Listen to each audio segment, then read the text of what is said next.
certo? Pronto. Gravando vai aparecer, né? Olha aí, que legal. Pronto, tudo certinho. Gente, então, na aula passada a gente começou... Alguém tem alguma pergunta, alguma dúvida de alguma coisa? Se for para abrir o microfone e falar por aqui, fica à vontade, diga aí. Sim, quem chegou depois, gente, vai... Quem está, vai colocando aqui do lado, tá? Os nomes, tá? Por favor. E logo esse primeiro, porque começou a gravar depois, tá certo? Rapaz, esse Felipe, não estou dizendo, esse desenrolar demais, rapaz.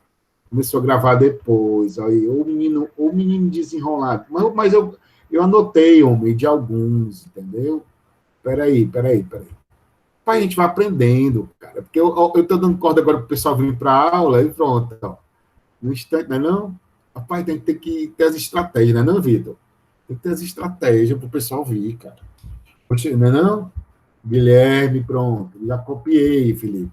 O menino inteligente, esse menino é muito inteligente, esse Felipe, viu? O bicho inteligente. É um inteligente, rapaz.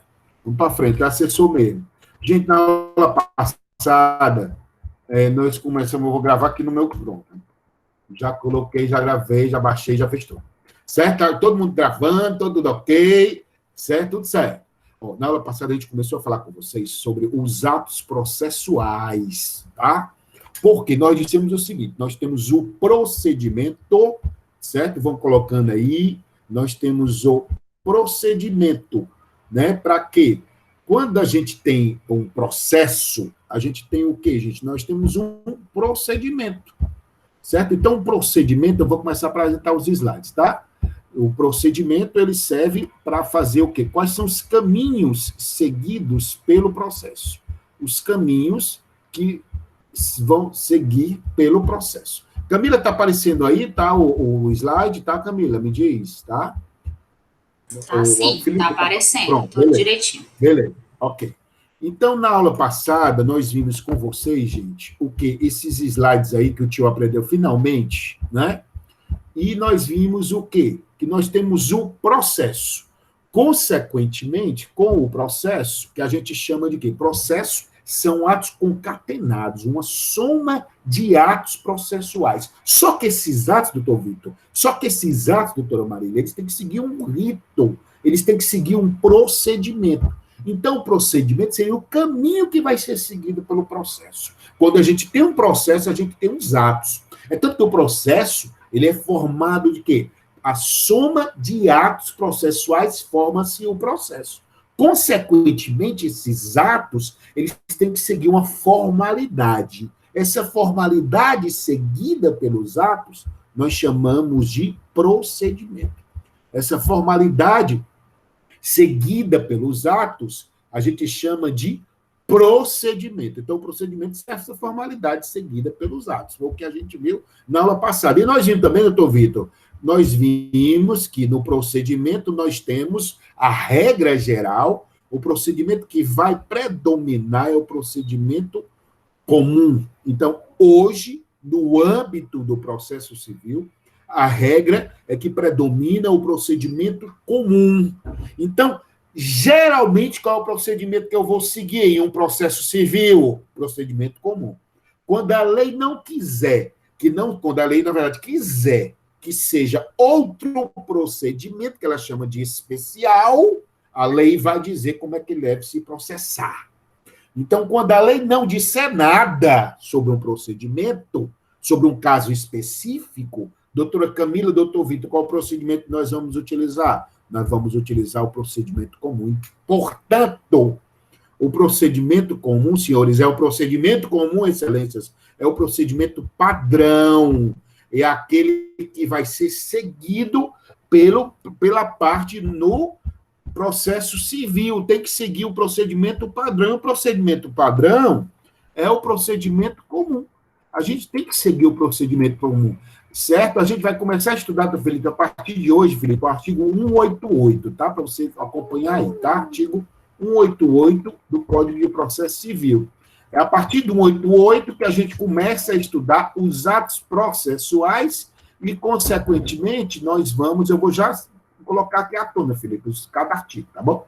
Então, nós vamos estudar os atos processuais e, consequentemente, nós vamos entrar mais na frente na análise geral do procedimento comum. Então, a regra geral, certo? Que é que a gente utiliza qual tipo? Nós utilizamos o procedimento comum, certo? O procedimento comum seria a regra geral no processo civil, tá? Segundo o artigo 318, artigo 318 que eu estou copiando, antes o Rafaela já copiou.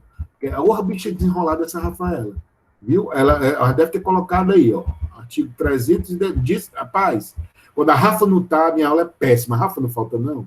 Aplica-se a todas as causas o procedimento comum. Então, o procedimento comum, gente, ele é o procedimento padrão. Ele é o procedimento que eu vou seguir obrigatoriamente, tá certo?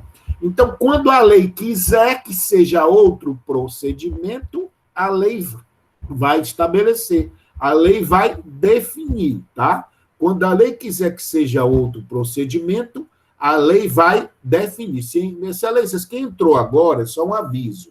Coloque aqui do lado no chat, está sendo gravado, quem está entrando com a matrícula, para eu poder ver aquela questão do ponto, tá bom? Então, coloca aqui do lado, tá? Coloca aqui do lado, tá certo? Escrito aqui no chat para eu poder ver e contabilizar no final. Então, nós temos o procedimento comum. Seguindo aí, nós vimos, tá aí, gente, o procedimento comum, né? O procedimento comum é esse aí, que se inicia... Felipe, tu já colocou, o menino está colocando de novo. Estou brincando, viu, Felipe? Ó, começa com o quê, gente? Procedimento comum, com a petição inicial, né? Não? Estão vendo aí?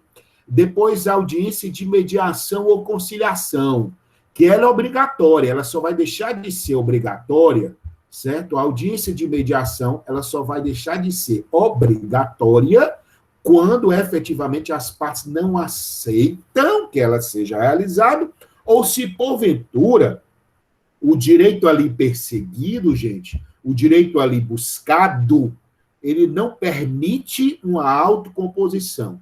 Se o direito ali buscado, ele não permite uma autocomposição, tá certo?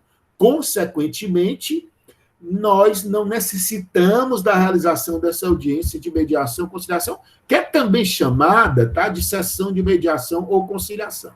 Depois nós temos a contestação, que é quando a parte contrária do polo passivo exercita o quê, gente? O direito de exceção. Exercita o direito subjetivo de exceção ou também de defesa. Depois nós temos a réplica do autor. Quando, por exemplo, na contestação, o réu invoca ou suscita, certo?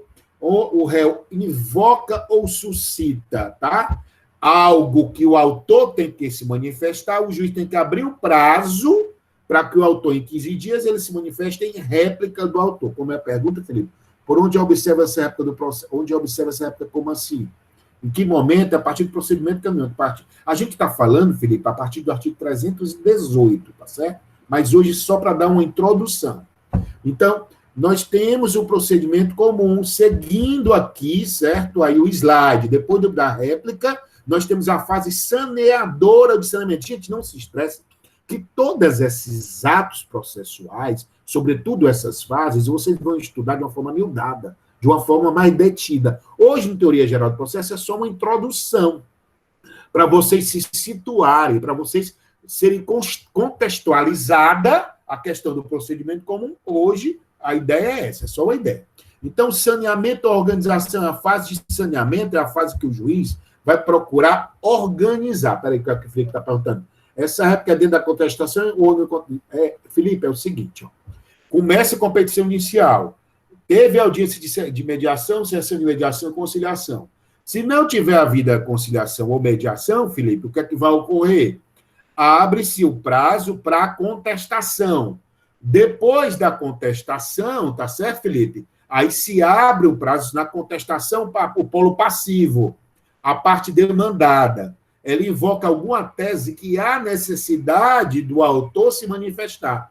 Aí abre-se o prazo da réplica do autor, tá certo? Então, a réplica do autor é uma peça à parte, tá? Ela é depois da contestação. Abre-se um prazo de 15 dias, dias úteis, né? Que hoje os prazos eles são em dias úteis, para que a parte contrária se manifeste, tá certo? Quem auxilia a parte contrária? O autor. Então, a réplica é do autor, tá? Não existe no processo civil, Felipe, a tréplica. que tem lá no processo penal, por exemplo, no procedimento do júri, nós temos a possibilidade da tréplica. Já no processo civil, nós não temos. Nós temos a réplica do autor, depois já segue normalmente, né, para as demais fases. Aí, como vocês estão vendo aí no slide, tá certo? Vocês estão vendo no slide, depois vem a fase saneadora, que é o momento que o juiz para e diz, ó, tá tudo ok? Se ele perceber que está tudo ok, não há necessidade de produção de prova em audiência, ele já pode determinar o julgamento, ou extinguir a fase que vai se organizar, que é a fase de saneamento ou saneadora. Se ele vê que tem necessidade de produção de prova oral e audiência, aí ele marca uma audiência de instrução e julgamento, que lá vai ter testemunha, vai ter depoimento, vai ter perícia, vai ter inspeção. Aí depois vem a sentença e o recurso. Então, gente, é o geral, viu, doutor Felipe? Viu, doutora Camila? Viu, doutora Marília? Viu, doutora Rafaela? Viu, Priscila? O geral, Mariana, o geral, Enzo, é esse aí, que é o chamado procedimento comum. O procedimento comum seria esse, tá? Que a gente faz uma ideia geral. E aí nós temos as novas fases aí, tá? Fase do processo judicial, e aí a gente entrou na aula passada, a gente deu uma olhada mais uma vez nesse princípio do autorregramento da vontade, que hoje ele norteia, tá? Hoje o regramento da vontade, Marília, Diane, certo? Aparecida, certo? Hoje, esse princípio do autorregramento da vontade, ele norteia o processo civil, porque é muito relevante para o processo civil, tá, excelências? A questão da vontade. É muito relevante a questão da vontade. Então, é importante o quê? Tá? A questão da vontade, é o princípio do autorregramento da vontade, tá? Que, na verdade, quando vai depender muito a movimentação processual, tá? Da vontade das partes ali envolvidas. Vai depender muito a movimentação processual da vontade das partes ali envolvidas. Princípio do autorregramento da vontade. Aí nós vimos na aula passada também, mencionamos, né, que a gente está só fazendo a introdução, princípio da adequação jurisdicional do processo. Hoje, o juízo processante, que é aquele sujeito processual que vai conduzir pelo impulso processual, ele vai conduzir, certo? O processo em que sentido? Buscando a efetividade, buscando a satisfação, seria o princípio da adequação jurisdicional do processo. Ele pode adequar. Se a gente der uma olhada no artigo 190, artigo 191, nós vamos ver que há uma possibilidade de adequação, hoje, do processo visando uma efetividade, visando uma satisfação. Então, o princípio da adequação jurisdicional, que nós também mencionamos na aula passada. E aí, na aula passada, para terminar, e para adentrar no estudo do objeto da aula de hoje, tá? Então, a gente viu classificação dos atos processuais, nós vimos quanto à forma, solene ou não solenes. O ato processual, gente, é solene quando ele tem que observar uma determinação que a lei observa, que ele tem que observar uma forma expressamente determinada ali, uma forma solene, em que sentido? A formalidade nem sempre é solene. Solene é que, por exemplo, uma prova, ela precisa ter uma solenidade pública, que a lei determina, que eu não posso descumprir.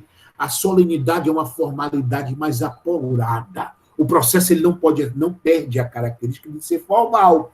Até o processo é formal porque ele observa um procedimento que nós falamos o quê, doutora Helena? Nós falamos que nós temos o procedimento comum. No procedimento comum, não, Rafa? No procedimento comum, segue-se uma forma pré-estabelecida, pré-determinada. Até porque a gente viu naquele princípio do process of law, devido ao processo legal, que observa-se uma forma. A forma é solene quando a realização de um ato processual, ela tem que observar obrigatoriamente o que determina a lei. Por exemplo, uma ação que envolve um imóvel, eu tenho que ter um instrumento público chamado escritura para instruir essa ação. Então, observa-se, além da formalidade, uma solenidade. Então, o ato é solene quando a formalidade ela é mais exagerada. Não tem muita possibilidade de trazer ou realizar um ato processual de outra maneira, senão quando a lei determina. Seriam os atos solenes. Os atos não solenes são aqueles que, em algumas situações, o processo admite uma certa informalidade. E quando o processo admite uma certa informalidade, são os atos o quê? Não solenes, tá certo? Os atos não solenes. E aí a gente viu a classificação também dos atos processuais quanto aos sujeitos. A gente viu os atos das partes, os atos dos juízos, os atos dos auxiliares da justiça, que nós vamos começar a falar de alguns a partir de agora, tá certo? Então, vamos ter os atos das partes, por exemplo, petição inicial, contestação, recurso, atos das partes, transação, conciliação, mediação, atos de despeito às partes. Atos dos juízes, nós temos aqueles que a gente já viu. Nós já vimos que os atos dos juízes são 3, né? Despachos, decisões interlocutórias e sentenças. Nós já vimos que os atos dos juízes são 3: despachos, decisões interlocutórias, né, e sentenças. Então, seriam os atos dos juízes. E os atos dos auxiliares da justiça seriam aqueles atos praticados por quem dá suporte, por quem auxilia a prestação jurisdicional. Quem chegou agora, lembre mais uma vez, que coloca um nome aqui do lado, para saber quem está participando, para concorrer lá no finalzinho, né, o ponto. Eu sei que vocês não estão aqui por isso, né? Vocês estão aqui porque querem falar comigo, né? Obrigatoriamente. Isso é despiciendo, né? Não, Felipe? Não é não, Marilena? Não, Bianca? Não é não, Camila? Certo? Eu sei que vocês estão aqui porque eu quero ouvir o Narta, aquele chato, aquele gordo chato. Quero deixar de assistir a novela para poder ver o Narta. Eu sei. Eu estou só avisando, porque pro forma, vocês colocam aí o nome, tá bom? Coloca aí do lado do Stephanie, viu, Dora? Tá bom? Mariana, tá? Vamos lá. Melhor que a novela, eu sei, Mariana. Mariana, tu já passou, Raquel 210. Vamos para frente. Próximo, nós temos o quê? Gente, o artigo 188. Eu diria para vocês que o 188 demonstra de sobremaneira, meus amigos, o quê? A nova visão do processo civil, tá? A nova visão do processo civil. Ó, o Felipe mentindo. Está acontecendo mensagem do meu sobrinho aqui do lado, estou na varanda, mas estou aqui por você, Nata, tá certo, Felipe? Eu sei, entendo. Certo. Então, gente, nós temos o quê? Nós temos o artigo 188. Olha a relevância do artigo 188. Caminha está aí na tela, não está? Os atos e termos processuais... Tá sim, tá tudo bom. Aqui. Tá tudo chique, tá chique hoje. Os atos e termos processuais independem de forma determinada, salvo quando a lei expressamente a exigir. Considerando-se válidos, quem quiser fazer pergunta, a gente pode abrir o microfone ou falar aqui no chat, tá? Quando a lei expressamente a exigir. Considerando-se válidos os que, realizados de outro modo, lhe preencham a finalidade essencial. Gente, isso aí representa o princípio da instrumentalidade das formas, certo? O processo ele é um fim em si mesmo, o processo ele é um instrumento de jurisdição. Mas hoje, assim, eu não tenho que, por obrigação, me apegar a uma formalidade para chegar a um fim processual. Se eu consigo chegar a um fim processual, se eu consigo chegar a um objetivo do processo, certo? Eu tenho que atender que esse ato foi realizado, mesmo que ele não tenha observado uma formalidade. Então, o princípio da instrumentalidade, que está presente aí no artigo 88, é essa ideia.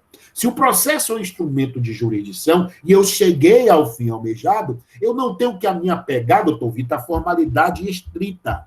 A formalidade ela tem que existir, mas ela tem que ser um fim objetivando o quê? Alcançar o que o processo pretende, alcançar o que o processo objetiva. Então, a instrumentalidade é isso que está no artigo 188, tá? O processo, ele tem que observar uma formalidade. Só que, se porventura o ato processual ele não tiver observado uma formalidade que a lei determina, mas ele atinge um fim almejado, eu tenho que considerar. Por exemplo, eu, numa audiência, o juiz processante, ele tem que observar certas formalidades. Por exemplo, quem tem que ouvir primeiro são os testemunhos da parte autora. Mas, por acaso, o juiz resolve ouvir primeiro as testemunhas da parte demandada. Houve uma inversão. Pelo Código Antigo, se houvesse essa inversão, poderia ser passível de nulidade. Já pelo Código Novo, na visão implementada, por exemplo, no artigo 188, mesmo que tenha havido uma inversão, mas o juiz ouvindo a parte, primeiramente, as testemunhas do polo passivo, antes da testemunha do polo ativo, mas se ele conseguir ouvindo essas testemunhas, mesmo com essa inversão de momento processual, ele atinge um fim, ele consegue dirimir as dúvidas que ele tinha, eu tenho que considerar esse ato como realizado. Como é o nome desse princípio? Princípio da instrumentalidade das formas, que essa é a ideia, doutora Camila, essa é a ideia, doutor Felipe, do artigo 188, tá, aí do Código de Processo Civil, que está aí na tela de vocês, certo? Então, eles têm que observar a forma, mas se forem atingir os objetivos, mesmo que o ato não tenha ficado preso, vinculado ao que determinada formalmente, eu tenho que considerar esse ato como realizado. É o que diz o artigo 188, tá? Do Código de Processo Civil. E o artigo 200, certo? Antes do 188, ou antes do 200, gente, eu queria pular lá para o artigo 190. Tá aí, né? Tá ok? O 190, vocês estão vendo aí? Artigo 190, certo? Artigo 190, tá? Do Código de Processo Civil, tá? Não tá aí não, 190, o Francisco, o Vitor, tá não? Tá não, 190? Peraí. Ok, peraí. Apareceu, professor, apareceu. Apareceu, ok. Eu estava aqui mexendo, tá? Artigo 190 do Código de Processo Civil. Então, o 190 diz o seguinte, gente. Olha o artigo 190. Fala, versando o processo sobre direitos que admitam autocomposição, lista as partes plenamente capazes de estipular mudanças no procedimento para ajustá-las às especificidades da causa e convencionar sobre os seus ônus, poderes, faculdades e deveres processuais antes ou durante o processo. E o 191, uma outra novidade. De comum acordo, o juiz e as partes podem fixar calendário para a prática dos atos processuais quando for o caso. O calendário vincula as partes e o juiz, e os prazos nele previstos somente serão modificados em casos excepcionais, devidamente justificados. Gente, olha que inovação extraordinária, certo? O que foi que eu disse no início? Eu disse que o processo, ele segue um procedimento. O procedimento padrão, agora é o procedimento comum.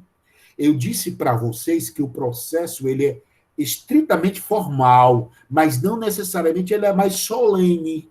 Eu disse pelo artigo 188 que se admite que um ato processual seja realizado, mesmo que se porventura ele não tenha observado uma formalidade estabelecida em lei. Eu disse para vocês que hoje norteia, certo? Que é o princípio da instrumentalidade. Como a Mariana está destacando aqui no chat, princípio da adequação, exatamente. Artigo 190, Mari, artigo 191, Mari, princípio da adequação jurisdicional. Hoje se permite que o juiz adeque às necessidades das partes, faça um compartilhamento, chegue de modo a garantir a eficácia, a eficiência, a satisfação do processo, ele faça adaptações, ele não fica preso mais àquela formalidade que a lei estabelecia. Hoje ele pode fazer mudanças visando uma satisfação, visando um resultado. Aí são exemplos patentes, Mariana, da adequação. E, consequentemente, trazem à tona o princípio da instrumentalidade também. Então, artigo 188, artigo 190, artigo 191, doutora Helena, são inovações, Felipe. São inovações, Gustavo. São inovações, Dora, Mara. São inovações, Rafa, tá certo? Que trazem o quê? Dando ideia que o que é que o processo civil procura hoje, meus amigos? A verdade real. Ele não fica mais preso só às amarras processuais, não. Ele se procura a verdade, tá certo? A verdade, tá? A verdade que está ali nos atos. Um detalhe que eu queria já destacar, tá? De que os atos processuais, tá? Segundo o artigo 200, tá?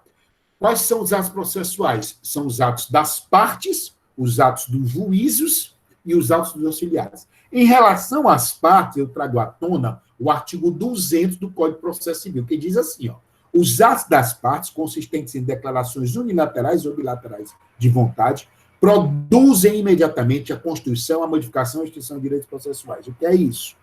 Certo? Os atos das partes são unilaterais ou bilaterais. Unilaterais quando não depende da outra parte. Unilateral quando não depende da outra parte. Por exemplo, ele apresenta uma petição inicial, é um ato unilateral. Não depende da outra parte. Se outra parte for citada, ela apresenta, se quiser, a defesa. Se ela não apresentar a defesa, ela sofre, ela vem a padecer dos prejuízos processuais por não ter apresentado essa defesa tempestivamente. Tá? Então, é problema dela. Então, atos unilaterais, eles produzem por si só os efeitos. Quando eu apresento a petição inicial, já geram os efeitos, são os atos unilaterais. Atos bilaterais, por exemplo, transação, dentre outros, conciliação, são atos de natureza bilateral, tá? Quando um ato depende de ambas as partes, são bilaterais. Eles, de imediato, eles já geram efeitos, tá? Eles já têm que gerar efeitos processuais. Mas a lei traz algumas ressalvas, né? Por exemplo, a lei traz a ressalva, tá? A lei traz a ressalva, que aí, do artigo 200, parágrafo único, a desistência. Para desistir de uma ação, tá? A desistência de uma ação, tá? Que é um ato unilateral, eu desisto se eu quiser, tá? E a minha desistência só produz efeitos após a homologação judicial. Então, tem alguns atos, mesmo de natureza unilateral, que é só da pessoa, mesmo de natureza bilateral, que depende das duas, que eles dependem, ou que eles precisam ser homologados. A homologação, gente, vocês lembram que lá nas questões que eu perguntei, que muita gente não recordou, é um exemplo patente, considerável de que, doutor Francisco Vitor? De jurisdição voluntária. Né? Muita gente errou aquela questão porque não lembrou da jurisdição voluntária. Na jurisdição voluntária, a jurisdição ainda faz isso. Né? O que a jurisdição voluntária é? A jurisdição voluntária é a administração pública de interesses privados. Então, quando eu levo para a homologação de alguma coisa, certo? Seria uma hipótese de jurisdição voluntária. Não é o caso aí, porque essa desistência aí do artigo 200, parágrafo único, o processo civil já se formou. Ou seja, já ocorreu o sujeito processual autor, já teve o juiz, já teve o réu, já formou uma relação jurídica processual que, por sua vez, culminou na realização, na execução de um processo. Né? Então, o resultado de um processo já se formou nesse caso aí. Então, aquela questão lá do trabalho, eu queria que mencionasse aqui, da jurisdição voluntária. A jurisdição voluntária, o papel dela ocorre nessa hipótese, né? Outro destaque que eu queria fazer, gente, artigo 210. Alguma pergunta? Artigo 202 do Código de Processo Civil. Alguma pergunta, meus amigos? Se tiver alguma pergunta, pode abrir o chat, deixa eu abrir aqui, ou pode perguntar no microfone. Alguma coisa? Alguma? Posso continuar? Então, gente, artigo importante, artigo 202. O que é que o artigo 202 diz em relação aos atos processuais? É vedado lançar nos autos cotas marginais ou interlineares, as quais o juiz mandará arriscar, impondo a quem escrever multa correspondente à metade do salário mínimo. Gente, por exemplo, você pega lá os autos, isso era comum quando o processo era físico, né? Esse artigo acaba perdendo muito sentido o processo virtual, né? Mas, assim, seria o caso de você pegar uma caneta e escrever do lado, né? Você não pode, num ato, por exemplo, você faz ali, tem uma petição, tem um documento, alguma coisa, você escreve de caneta do lado, uma observação. Ou então a mania que muita gente tem, sabe, de fazer marca-texto. Você pega o marca-texto, certo? E marca lá, tá? Algo lá no marca-texto, dando um destaque. Ou então, se você pudesse fazer, por exemplo, um processo virtual, sobrear, ou selecionar e fazer um negrito, colocar em amarelo, colocar em verde, dar um destaque. É isso que diz o artigo 202. Não pode ter esse tipo de postura num ato processual dentro dos autos, né? Dentro dos autos processuais, não pode ser esse tipo de postura. São essas cotas marginais ou lineares. Algo que não estava lá no interior do ato processual e que eu quis complementar posteriormente. O juiz mandará arriscar e ainda pode impor essa multa aí, correspondente à metade do salário mínimo, né? Então, ficou claro aí o artigo 202 para vocês, 202 do Código de Processo Civil. Então, o artigo 202, ele traz essa ideia, não pode, tá, você fazer essas cotas que não estavam previamente determinadas lá e você escreveu por algum motivo, você, Cris, escreveu, dá um destaque. Destaques tem que ser dentro dos autos mesmos, certo? Os destaques tem que ser dentro dos prazos mesmo. E aí, gente, a gente traz à tona, que eu vou interromper um pouquinho aqui, tá? Para que vocês fiquem olhando aqui para mim, não tem essas belezas todas, mas para que a gente fique mais perto. É o seguinte, Tem alguns artigos, tá, que a gente precisa dar um destaque especial. Por quê? Em relação aos atos processuais. Então, voltando, o que são os atos processuais? Atos processuais são aquilo que forma o processo, ou seja, aquilo que vai formar os autos. Os atos processuais, eles têm que seguir uma formalidade. Mas, como eu disse para vocês, a formalidade, ela não é algo hoje indispensável. Ela pode ser dispensada, certo?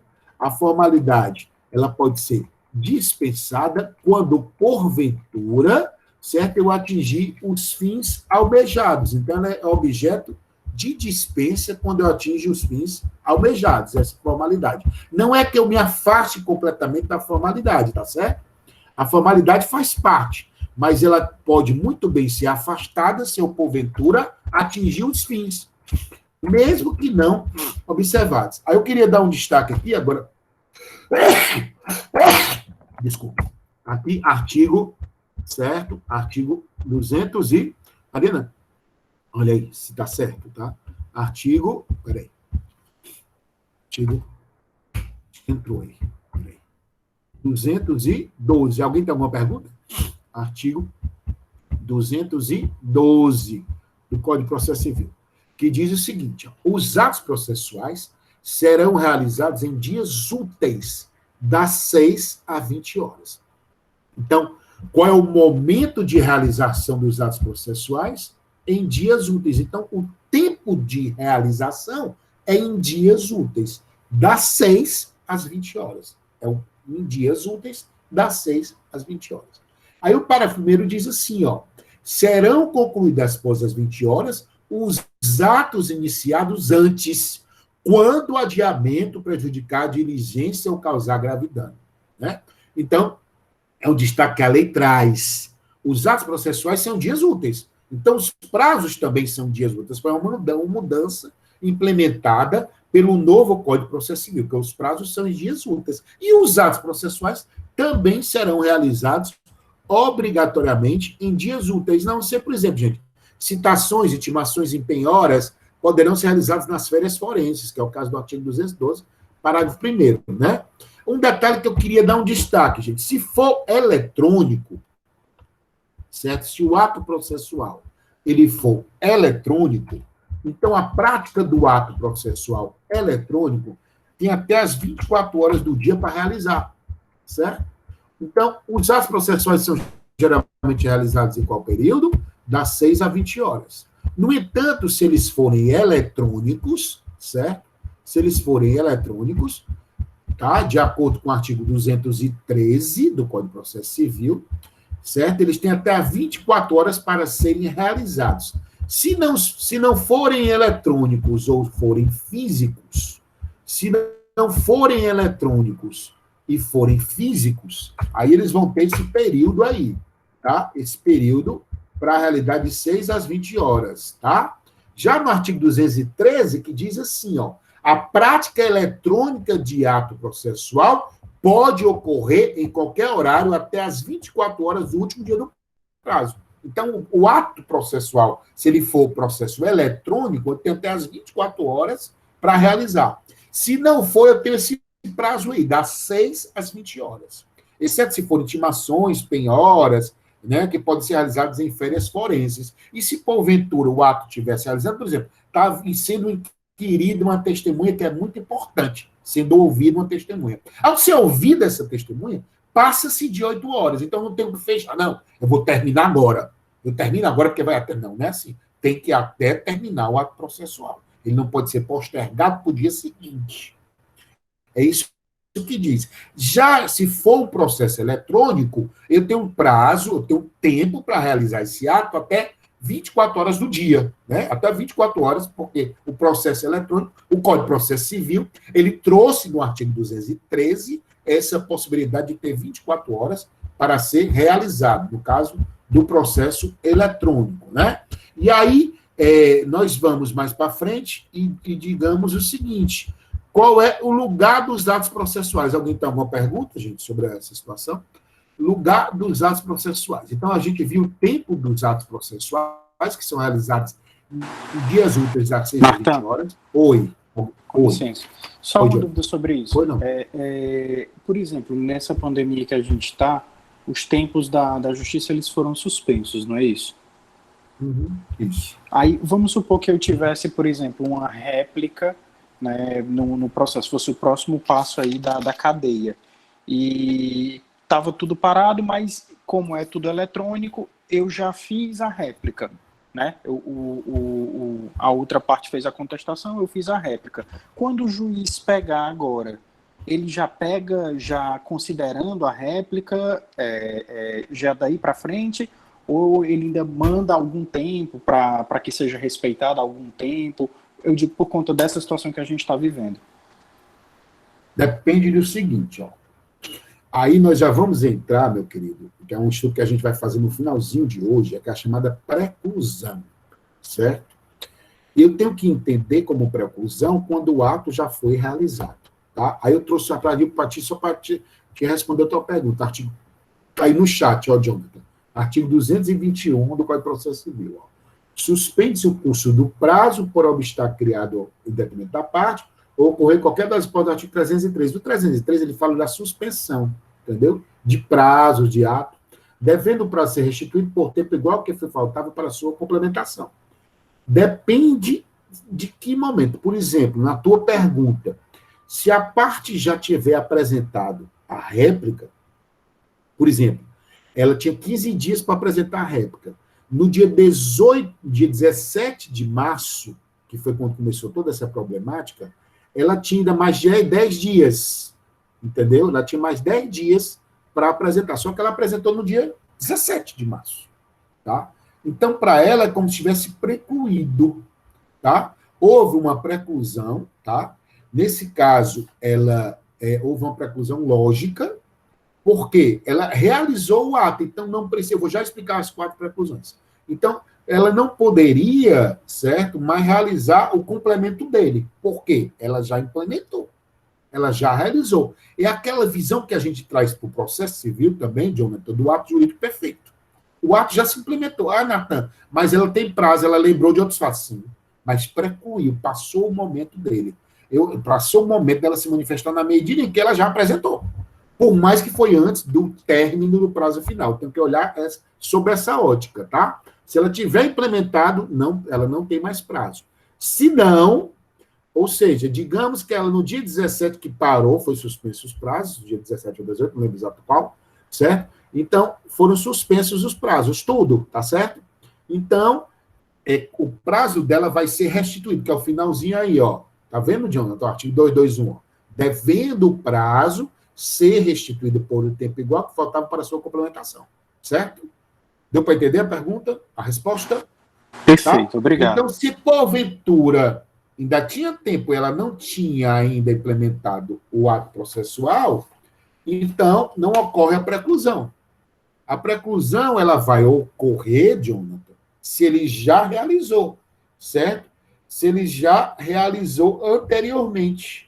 Certo? Aí, nesse caso, eu tento analisar, Jonathan, se houve uma preclusão e se efetivamente ele já realizou. Se não, ele vai ter um prazo estendido, que é o finalzinho aí do artigo 221, tá? Do Código de Processo Civil. Eu só trouxe porque você perguntou para a gente poder responder. Alguém tem mais alguma pergunta? Vamos mais para frente. Se tiverem, pode abrir o microfone e falar aqui do lado, tá, gente? Então, gente, ó, a questão é o seguinte, então, em feriados e sábado, evidentemente, não se realiza os atos. O lugar de realização dos atos processuais, nós vamos lá para o artigo 217. Lugar de realização do ato processual. A Rafa não está aí, não, porque ela não está mais me ajudando em nada. O que foi que houve, Rafa? Os atos processuais realizar-se-ão ordinariamente na sede do juízo, ou excepcionalmente em outro lugar, em razão de deferência do interesse da justiça, da natureza do ato, ou de obstáculo arguído pelo interessado acolhido pelo juiz. Gente, eu me deparei com uma situação, quando eu era advogado, certo? Que houve uma dúvida, certo? Em uma audiência, que estava sendo realizada a produção de prova oral. A juíza processante do fato, ela teve dúvidas sobre o que foi respondido por uma das testemunhas. Era um acidente. Ela resolveu suspender ali o ato, eu achei super interessante esse fato que aconteceu. Ela suspendeu e resolveu ir lá no lugar. Ela fez uma inspeção em loco, no momento da audiência. Ela disse, suspenda aí, vamos lá, todo mundo. Foi todo mundo nos seus carros. Chegou lá, aí ela olhou e disse, não, ó, eu tinha certeza que eu passo aqui qualquer dia, ou todos os dias eu passo aqui, nesse local, e eu sabia que não era assim. Pronto, ela mandou certificar, voltou. Que é o caso aí, né? Sede de juízo, sede do foro, gente. Naquele espaço ali que está designado, tá, para ser realizada a audiência, a sessão, o ato processual. Mas, excepcionalmente, tendo necessidade, evidentemente, pode se transferir para outra situação. Me deparei com uma situação em uma cidade que eu trabalhei, no interior, certo? Que foi necessário o quê? Que se fosse realizado um ato processual, lá na Câmara, porque era muita gente para ser ouvida, o espaço do fórum não cabia. Então, o juiz oficiou a Câmara Municipal e foi realizada a Câmara Municipal daquele município, porque o espaço da Câmara era muito maior. Então, assim, excepcionalmente, pode-se sair dali, tá, para se realizar em outro local, em outro espaço físico designado, né, desde que previamente acordado e previamente avisado às partes, né? As partes, elas têm que ser avisadas, têm que ser intimadas e concordar. Inspeção domiciliar, não, a inspeção domiciliar, Dora, é quando, por exemplo, numa ação de interdição, né? Certo? A inspeção, ela não é domiciliar, o nome é inspeção judicial, né? A inspeção judicial, ela é um tipo de prova. Nós temos, por exemplo, a prova testemunhal, nós temos a documental, nós temos são produção de prova oral, a pericial, e nós temos a inspeção. A inspeção judicial é quando o juiz processante, ele se desloca a algum local para aferir uma situação, a veracidade do que está sendo alegado, a veracidade do que está sendo suscitado. É muito comum ocorrer essa inspeção nas ações de interdição.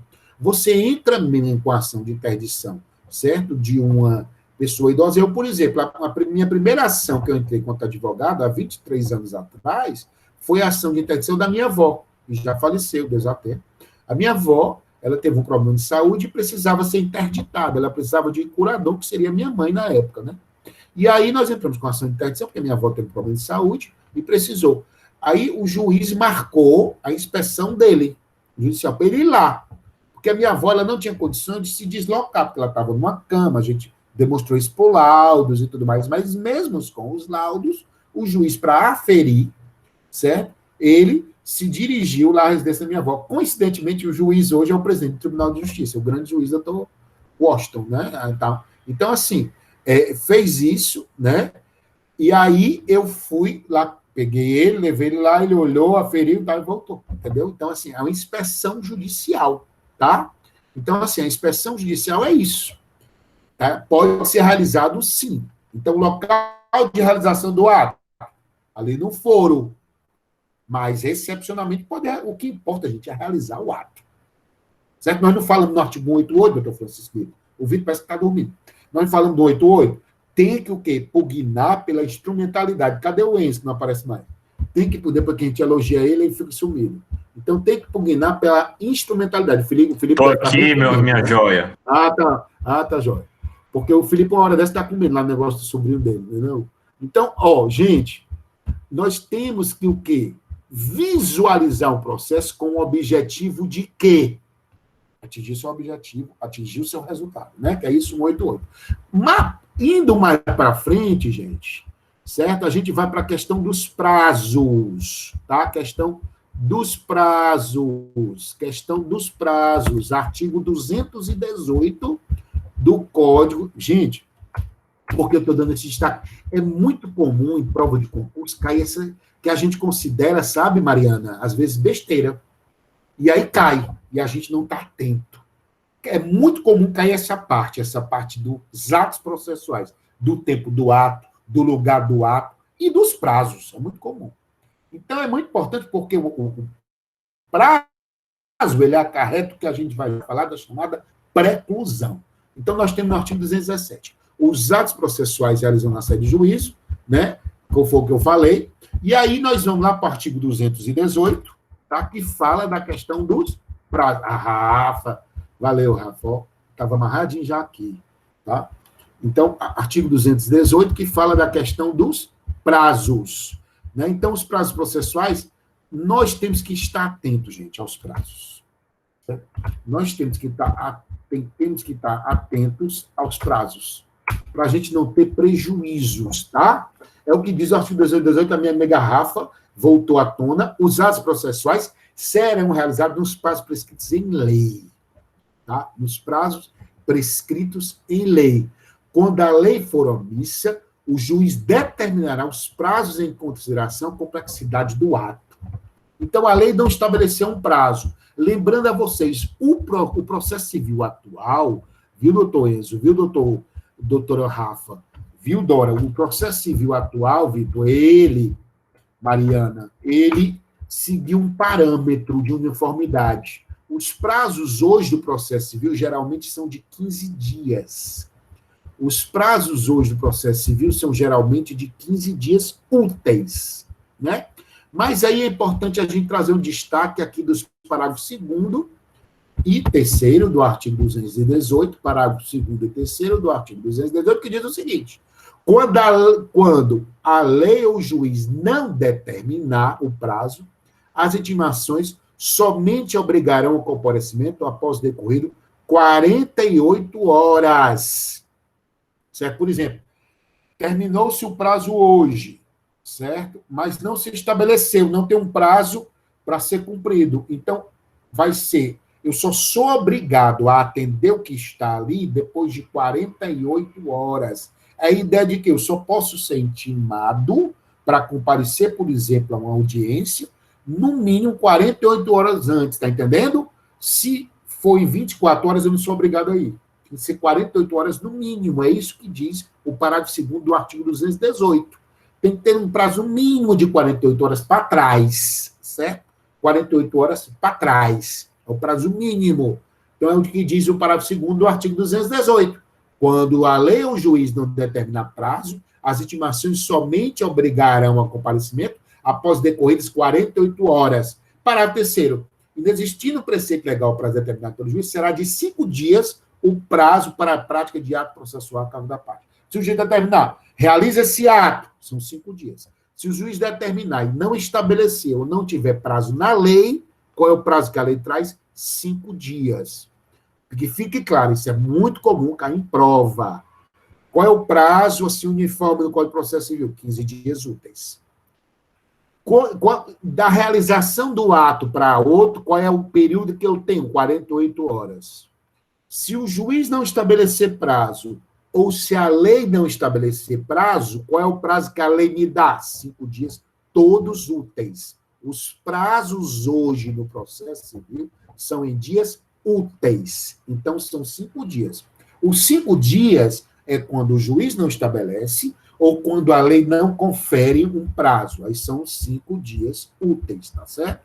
A questão do prazo é essa. E em relação ao prazo, gente, em relação ao prazo, nós trazemos à tona para vocês, tá? A famosa preclusão. Nós trazemos à tona para vocês a famosa preclusão. Então, nós temos a preclusão, tá? 3 tipos de preclusão: temporal, lógica, consumativa e pró-iudicato, ou pró-judicato. Cai muito em concurso, isso aqui, certo? Essa preclusão. Preclusão, nós temos 4 tipos de preclusão, tá? Nós temos a preclusão temporal, nós temos a preclusão lógica, nós temos a preclusão consumativa, nós temos a preclusão pró-iudicato, ou pró-judicato. Está aí na tela, vocês estão vendo? Dê só um ok aqui no chat, no microfone, que eu coloquei aí na tela. Tá na tela, os 4. Estamos vendo sim, professor, estamos vendo. Sim. Beleza, beleza. O Felipe apareceu. Comeu foi muito, né, Felipe? Então, nós temos 4 tipos de preclusão. Nós temos a preclusão temporal, temos a preclusão pró-iudicativa, sei. A preclusão temporal, gente, primeira grande diferença, preclusão e prescrição, tá? A preclusão é um instituto de direito processual. ela está vinculada ao andamento do processo. A preclusão é o Instituto de Direito Processual. A preclusão está vinculada ao andamento do processo. A prescrição é o Instituto de Direito Material. É tanto que no processo civil, a gente não estuda a prescrição. A prescrição nós vamos estudar no direito material, no direito civil.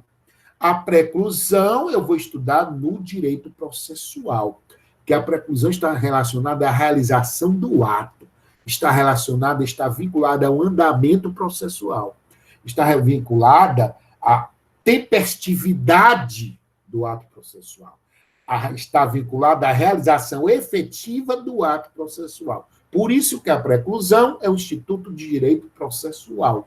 A prescrição é o Instituto de Direito Material, de Direito Civil, tá? Diz respeito ao próprio direito material. Já a preclusão é a realização do ato, fica vinculada ao andamento do processo. Vi essas quatro. Preclusão temporal, quando o ato não é praticado dentro do prazo. A preclusão é temporal quando o ato não é praticado dentro do prazo. Preclusão é temporal quando o ato não é realizado dentro do prazo, certo? Então, a preclusão é temporal. Passou, precluiu, passou o tempo, né? Diz que até essa preclusão, tá? Quando a gente fala, por exemplo, da terminologia latina, que ele diz quando transcorre em albis, né? Transcorrer em albis, em aberto. Seria o caso de uma preclusão temporal, tá? O ato não é praticado dentro do prazo. Você passou o prazo da contestação e não apresentou contestação. Então, ocorreu a preclusão temporal. Transcorreu em albis, em aberto. Você não apresentou no prazo. Seria a preclusão temporal. Você perdeu o prazo. Preclusão temporal. Preclusão lógica, certo? Quando, por exemplo, você pratica um ato e há uma compatibilidade com outro ato anteriormente praticado. Tá? Você pratica um ato e há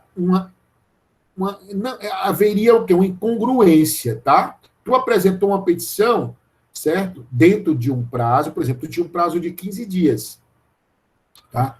No 5º dia, tu apresentou uma petição. Aí depois, no 10º dia, tu apresenta uma petição sobre o mesmo ato com outra tese.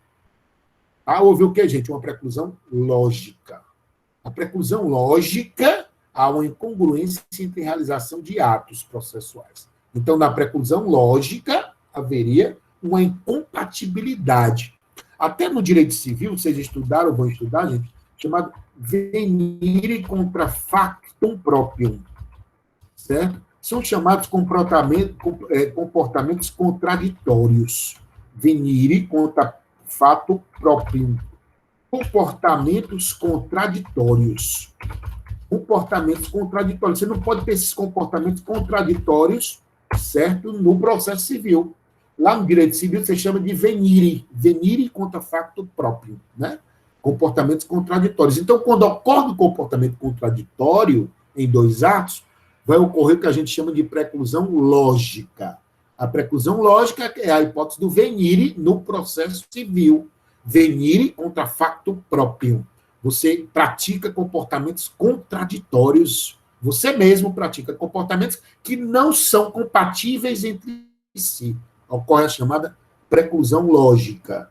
A preclusão consumativa é quando o ato, você já exerceu o ato anteriormente. A preclusão é consumativa quando você já exerceu um ato anteriormente. Consumou-se o ato processual, né? Consumou, você já realizou o ato. Então, se consumou o ato, é uma hipótese da preclusão consumativa do chamado ato jurídico perfeito. Então, a preclusão consumativa, ela ocorre, preclui o teu direito quando você já realizou. Então, você já apresentou. Você já apresentou contestação. O Ministério Público já exarou o parecer. O juiz já sentenciou. Então, ocorre o que é a chamada preclusão consumativa. Ele se consuma, ele se realiza. Ocorre chamado ato jurídico perfeito. E a última é a preclusão pro iudicato ou preclusão pro judicato. Essa preclusão, gente, ela é inerente ao juiz processante, tá? Certo? Ou ela é inerente ao juiz processante. Por exemplo, quando o juiz sentencia, certo? Ele não pode mais mudar o entendimento dele, não. A não ser, por exemplo, uma hipótese de embargo de declaração, ou se for para reparar meras grafias, ou algum erro de grafia, de digitação. Mas se o juiz praticou uma sentença, tá? Ele não pode mais sentenciar de novo, não. Terminou o papel jurisdicional dele. Como é o nome dessa preclusão, doutor? Preclusão pro iudicato. A preclusão pro iudicato, ela diz respeito aos juízes processantes. Preclusão pro iudicato, ou pro judicato, diz respeito aos juízes processantes, né, gente? Então, a gente viu a preclusão temporal, preclusão lógica, preclusão consumativa e a preclusão pro iudicato. Lembrando a vocês, a preclusão, ela é um instituto de direito processual, tá? Tem uma questão certa no trabalho, sem dúvida, certo? Essa é uma questão certa, porque cai muito preclusão em prova de concurso, prova em geral de processo civil, da OAB, de concurso, é muito comum cair. Inclusive no Domingão do Natan, ficam todos convidados, que é o 8º Domingão, às 19 horas, nós vamos resolver questões sobre preclusão. Ok, gente? Então, isso seria a aula de hoje. Alguém tiver alguma pergunta? Certo? Professor. Eu queria só pedir, só um minutinho, Enzo. Eu queria, por favor, quem não colocou o nome aqui ainda no chat, coloque, porque para a questão do ponto, tá bom, gente? Aqui no chat, porque a gente vai contabilizar a partir de hoje. Quem não colocou, por favor, coloque até que eu termine a gravar. Vai lá, Enzo, pode perguntar. O instituto do venire contra factum próprio, só se aplica ao jeito material ou não? Não, é isso que eu quis dizer, entendeu? Porque talvez não tenha ficado claro na visão de vocês. Ó.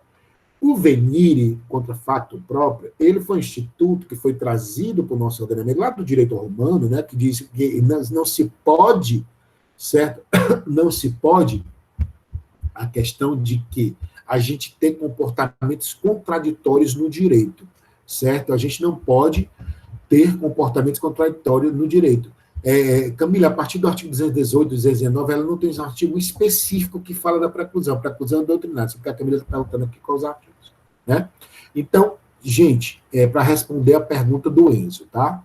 O venire contra factum próprio, ou vedação a comportamentos contraditórios, ele foi inserido aqui, aceito no nosso ordenamento, oriundo do direito romano, no direito civil, que é direito material. Mas a gente já está trazendo ele também para o processo civil. E o venire ocorre, né? O venire ocorre na chamada preclusão lógica. Porque a preclusão lógica ela está presente quando você pratica comportamentos contraditórios em relação a atos processuais. Você realiza 2 atos processuais e um ato acaba apagando o outro, eles se chocam. Os atos processuais se chocam. Tu no prazo apresenta uma petição e no mesmo prazo tu apresenta outra petição com outro sentido, eles se chocam. Então, haveria um venire aí, comportamento contraditório, ou seja, essa tua segunda petição ela não vai ser aceita por força da chamada preclusão lógica, porque houve comportamentos contraditórios, ou seja, houve a prática do venire no âmbito do processo civil. Então, ele não é mais só o Instituto de Direito Material. Ele é consolidado lá, o venire. Né? Quando você vai estudar os atos jurídicos lá, né? A fase dos atos, fatos jurídicos, negócio jurídico, tu estuda o venire. Né? Venire contra fato próprio, porque o ordenamento não se admite comportamentos contraditórios. Então, no processo civil, a gente traz para dentro da preclusão lógica, tá certo? Prescrição. Prescrição é a hipótese de direito material. Só que a prescrição é a perda do seu direito. Já a preclusão é a perda do teu direito de realizar o ato processual, tá certo? Então, perde-se a realização do ato processual porque você perdeu o prazo. Então, questão de preclusão, gente, diz respeito a prazos. A realização, a obrigação de você cumprir os prazos tempestivamente. Senão ocorre uma das 4 hipóteses de preclusão, né? Seja preclusão temporal, seja preclusão lógica, seja preclusão consumativa, seja preclusão prejudicada. Mais alguma pergunta, gente? Gente, eu vou concluir aqui a gravação, ninguém falou mais nada, né? Os que estão aí já começam a concorrer, né? São 75%, o castigo. Que castigo!